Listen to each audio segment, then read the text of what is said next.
বন্ধুরা, আজকে আমি মজাদার একটি কাঁচকলার রেসিপি নিয়ে হাজির হয়েছি। আর তার জন্য আমি নিয়েছি দুটো কাঁচকলা, দুটো আলু আর একটা টমেটো।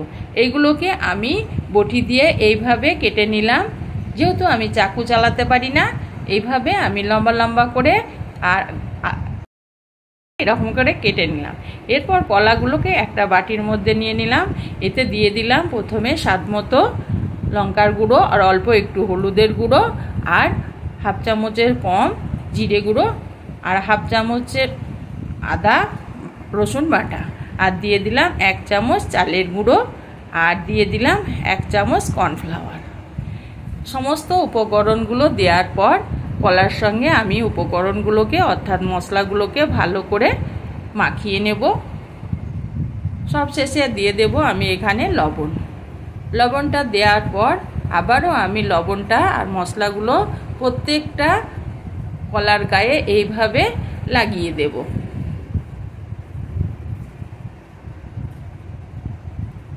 সমস্ত মশলা আমার প্রত্যেকটা কলার গায়ে লেগে গেছে।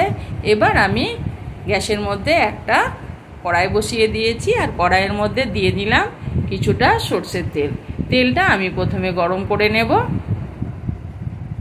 তেল আমার গরম হয়ে গেছে। এবার আমি কলাগুলোকে ছেড়ে দেব। সমস্ত কলা আমি একসঙ্গে ছেড়ে দেব না বন্ধুরা, আমি অর্ধেক অর্ধেক করে ভেজে নেব।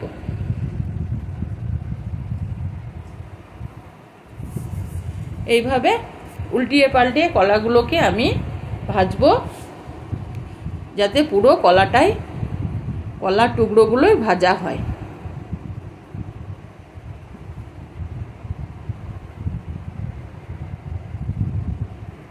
এইভাবে ঘুরিয়ে ফিরিয়ে কলার টুকরোগুলো আমার ভাজা হয়ে গেছে। এবার আমি নেড়ে চেড়ে কড়াই থেকে কলার টুকরোগুলোকে উঠিয়ে নেব।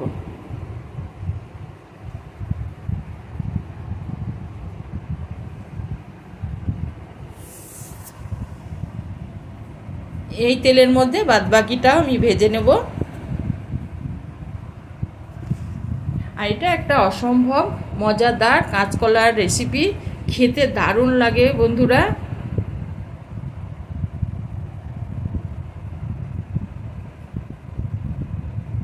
আবারও আমি ঘুরিয়ে ফিরিয়ে এই কলাগুলোকে ভেজে নেব। এই ভাজা কলাগুলো শুধুও খেতে দারুণ লাগে, বা গরম ভাতের সঙ্গে খেলেও কিন্তু ভালো লাগে। এবার আমি সমস্ত কলাগুলো তেল থেকে উঠিয়ে নিলাম। এই তেলের মধ্যে আমি রান্নাটা সেরে নেব। তার জন্য প্রথমে ফোড়ন দেব। দিলাম দুটো তেজপাতা, অল্প একটু গোটা জিরে আর দিয়ে দিলাম একটা পেঁয়াজ, যেটা আমি কুচিয়ে রেখেছিলাম আগে ওটা। এবার আমি দিয়ে দেব এখানে যে দুটো আলুকে আমি কেটে রেখেছিলাম সেটাকে দিয়ে দিলাম। এবার পেঁয়াজের সঙ্গে আলুটাকে আমি বেশ কিছুক্ষণ লাল করে ভাজবো। এইভাবে ঘুরিয়ে ফিরিয়ে আমি পেঁয়াজের সঙ্গে আলুটাকে ভেজে নেব। এবার আমি এখানে দিয়ে দেব অল্প একটু লবণ, যাতে আলুটা তাড়াতাড়ি নরম হয়ে যায়। লবণটা দেওয়ার পর আবারও আমি লবণটা আলুর সঙ্গে মিশিয়ে নিলাম। এবার আমি ঢাকা দিয়ে কিছুক্ষণ ভেজে নেব। কিছুক্ষণ পর আমি ফিরে এলাম। দেখুন বন্ধুরা, পেঁয়াজটাও লাল হতে লেগেছে, আলুগুলো আমার লাল হতে লেগেছে। এই অবস্থায় আমি দিয়ে দেব হাফ চামচ আদা রসুন বাটা। আদা রসুনটা দেওয়ার পর আলুর সঙ্গে আবারও আদা রসুনটাকেও আমি কিছুক্ষণ ভেজে নেব, তাহলে আদা রসুনের গন্ধটা আর থাকবে না। আর এবার আমি দিয়ে দেব একটা টমেটোটা দেওয়ার পর আবারও আমি আলুর সঙ্গে বেশ কিছুক্ষণ টমেটোটাকেও ভেজে নেব। এবার আমি যেহেতু টমেটোটা তাড়াতাড়ি নরম হয়ে যায় সেই জন্য কিছুক্ষণ ঢাকা দিয়ে দিলাম।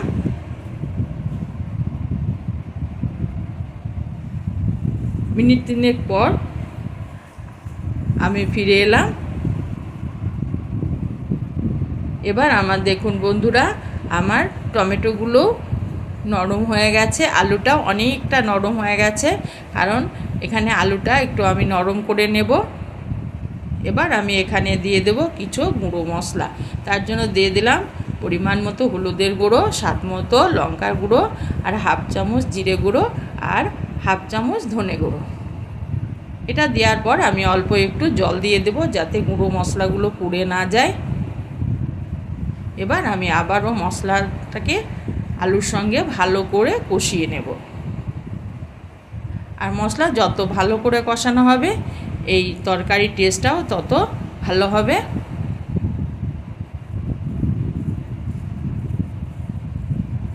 এইভাবে ঘুরিয়ে ফিরিয়ে আমি বেশ কিছুক্ষণ আলুটাকে কষিয়ে নেব।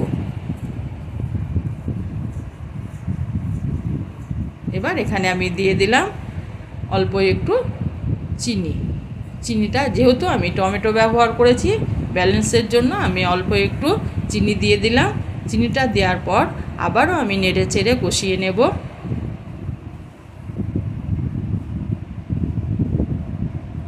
এবার এখানে আমি দিয়ে দেব, আমার কষানো হয়ে গেছে, এবার আমি এখানে দিয়ে দেব পরিমাণ মতো জলটা আপনারা আপনাদের পছন্দ মতো দেবেন।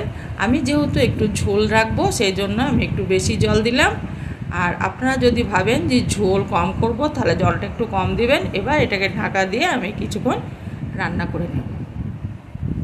মিনিট 5 পর আমি ফিরে এলাম, আমি নেড়ে দিলাম। এবার আমি দিয়ে দেব যে কলাগুলো আমি ভেজে রেখেছিলাম সেগুলোকে দিয়ে দিলাম। কলাগুলো আলুর সঙ্গে মিশিয়ে নেব। আর মাংসের স্বাদকেও হার মানাবে এইভাবে কলা রান্না করলে। এইভাবে কলার সঙ্গে আলুটাকে মিশিয়ে নিলাম। এবার এটাকে আমি ঢাকা দিয়ে, যে আমার এটা রান্না হতে বেশি সময় লাগবে না সেহেতু আমি এটাকে ঢাকা দিয়ে কিছুক্ষণের জন্য রান্না হতে দিলাম। মিনিট 3 পর আমি ফিরে এলাম বন্ধুরা। যেহেতু আমার কাঁচা লঙ্কাটা আগে দেওয়া হয়নি, দেওয়ার পর আবারও আমি ঢাকা দিয়ে দিলাম। আবারও আমি কিছুক্ষণ পর ফিরে এলাম।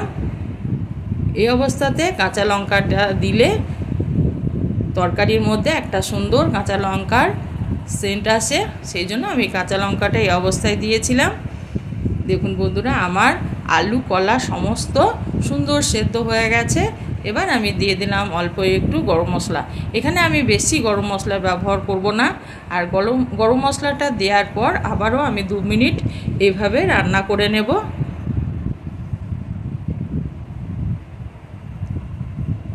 আমার আলু কলার রেসিপিটি রেডি হয়ে গেছে। এবার ঢাকা দিয়ে রেস্টে রেখে দেব, দিয়ে পরিবেশন।